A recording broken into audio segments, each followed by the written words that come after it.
Hey YouTube, Strong Wellness here. Ever wonder what L-Reuteri yogurt tastes like? Let's give it a try.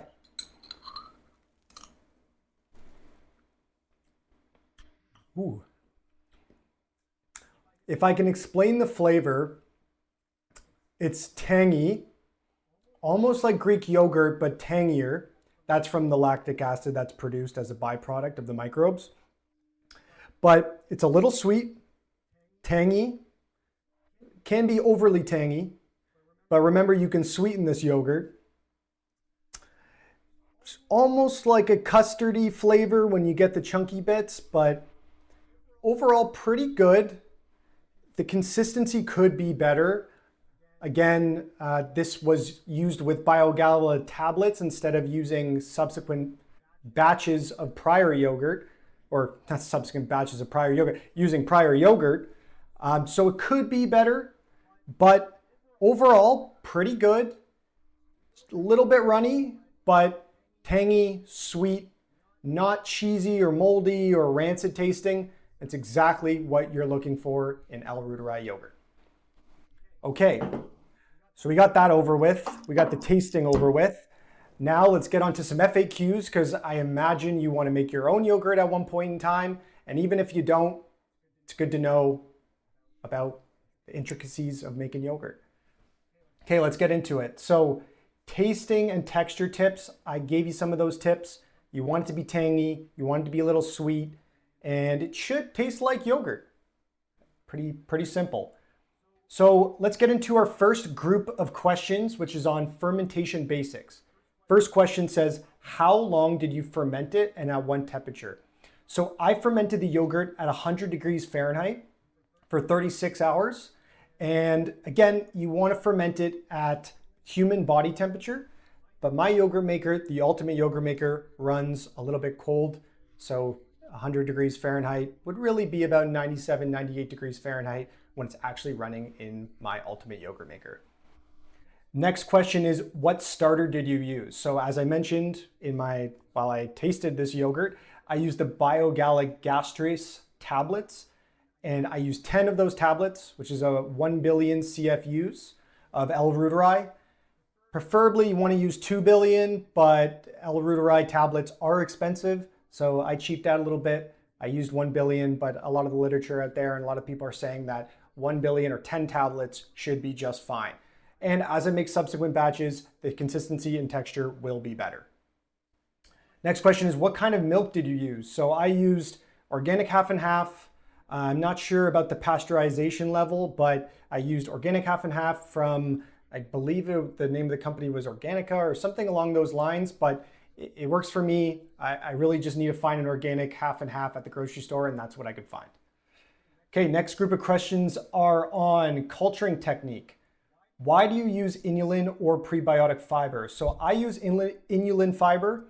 Some people use potato starch or other types of fiber. I've just read that using inulin fiber is a good source of that nutrition or food for the microbes. And I'm just not going to question it. I heard it's a great source. Obviously, we can do some more research and maybe I'll include a little fact check in the top up here of why inulin powder is good for making yogurt. Okay, next question is, what kind of yogurt maker do you use? I use the Ultimate Yogurt Maker, found it on Amazon. It was about $100 Canadian, that'd be 75 US, $75 US.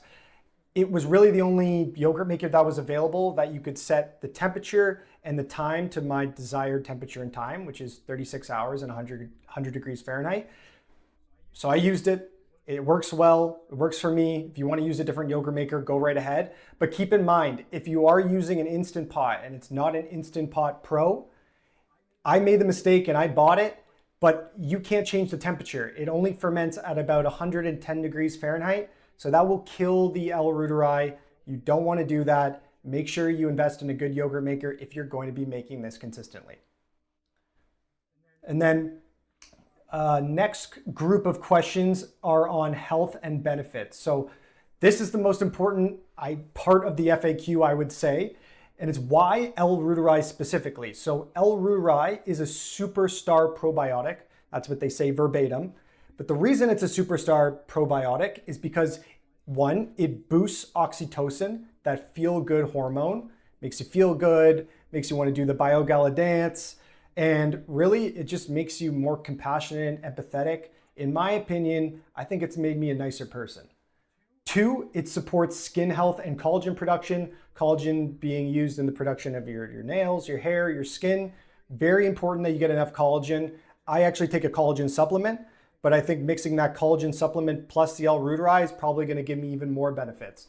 So I know a lot of women care a lot about their skin, even men, but with women, I would say that the collagen and skin health and all those different types of areas, those niche areas that people may explore, are very popular with women. So I would suggest that more women eat L. reuteri yogurt. Same with men, because I think it's been shown to produce, and maybe this was anecdotal, but in looking at other videos and reading the literature, it helped shed body weight, improve testosterone, but that could be, from other sources of just working out and maybe taking some other stuff or improving diet and so on. So I don't want to say just for a fact that it does increase testosterone, but anecdotally, I've seen it, I think increase my testosterone. It makes me feel bigger, feel stronger, all of those and everything in between. So I won't elaborate too much on that. But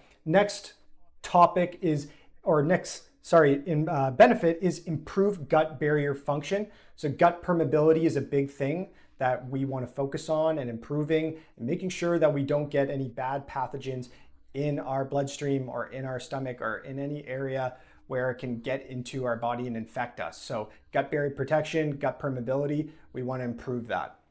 And that's what L. reuteri does. Last benefit, and not the least, because this is also very important, but there are more benefits beyond this, but I just wanted to touch on the big four, but support immune health. So I have an autoimmune disease, and I know a lot of guys suffer from psoriasis, and you can get that on your scalp, and it can cause you to have bald spots or create hair loss and so on. So it's important for men that if you have psoriasis and you have an autoimmune disease, try L. reuteri yogurt. It has cleared up my psoriasis and made me feel a whole lot better. Again, I cut out, all my vitamins and whatever, and I just did L. reuteri to see if, again, anecdotally, this would help me and it wouldn't be due to other things that I'm taking like collagen supplements and so on. And it has cleared up my psoriasis and done wonders for me. So men, I suggest eating L. reuteri. Okay, next question. Is this yogurt good for people with lactose intolerance?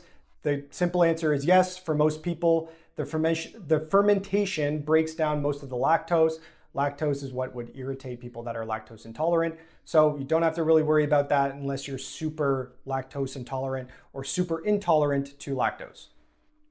And last question in this group is, how often should I eat it? So I eat about half a cup daily. You don't really need a lot. You just need to be consistent and eat it every day. And that way you're going to proliferate your gut. And over time, you're going to build, millions or even trillions of microbes in your stomach that will help you and support you in the benefits that I mentioned prior. Okay, next group of questions is batching and maintenance. So can you reuse a bit of this yogurt to make a new batch? Yes, I hinted at that earlier in my how to make video. I mentioned this as well. Yes, you can use 2 to 3 tablespoons of the yogurt from your first batch to make subsequent batches. And when you use the yogurt from your prior batch, it will make the consistency better, the texture better, and just thinking out loud here, it should give you, let's say, a stronger, for lack of a better word, batch of L. reuteri yogurt. I believe it would have more microbes because you're already putting plenty of starter microbes into the batch to then proliferate more. So I just think, just based on what I'm thinking, probably better batch because there are more microbes eating the inulin. That byproduct makes that nice texture, and every batch will get better and better. So important question too is, how long does it last in the fridge? So it stays fresh. The literature says about 2 to 3 weeks, but it's best eaten within 10 days. I believe the microbes will start dying beyond that, and then you may not have the quality or the peak probiotic potency, they say. So make sure you eat it within 10 days and just keep making more yogurt. So what happens if it smells funky or separates? So a little separation is okay. That's what happened with my yogurt. It's a little bit runny and it's separated, but it was custardy and it was sweet, and that all those green flags were there.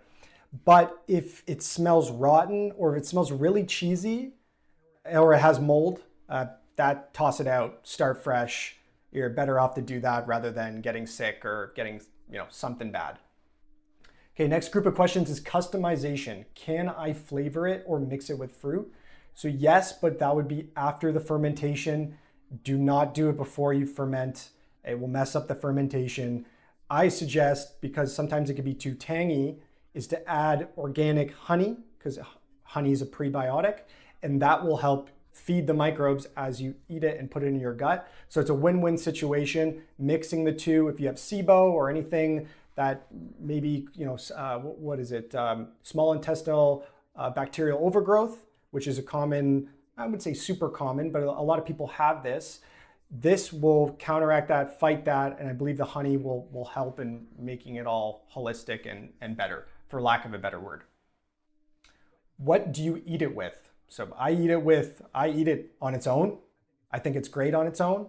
But again, my batch was a little tangy, so I'm gonna use honey to sweeten it, make it taste a little bit better.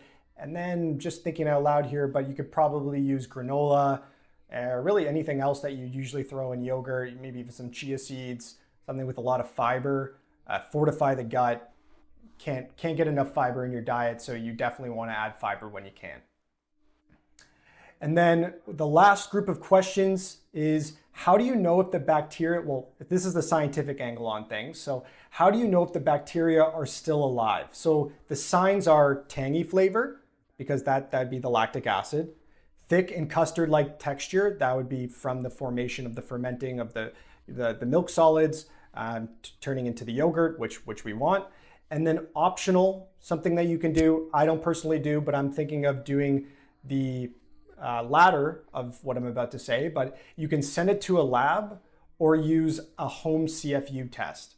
So I never heard of the home CFU test, but now that I know about it, I'm gonna look into that and hopefully I can buy it off Amazon. But that's something that I guess we can do to test how much CFUs are in the yogurt and see if we're actually doing it properly. And this says that most home brewers go by visual taste cues and the consistency of their results.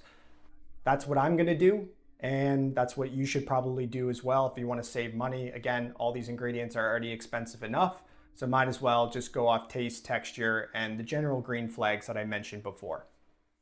Last question is, can you over ferment it? Yes, so going beyond 36 to 40 hours, definitely can cause it to be too sour and it can denature the proteins. So I would suggest stay at that 36-hour mark, cut it off after that, and just move on, eat the yogurt. If you messed it up, just make subsequent batches or start fresh and then make subsequent batches from there. Okay, so that was a lot of information. I really hope you enjoyed this video. This was an L-Reuteri taste test and FAQ, and this is Strong Wellness. Thanks for watching my video. Take care, peace.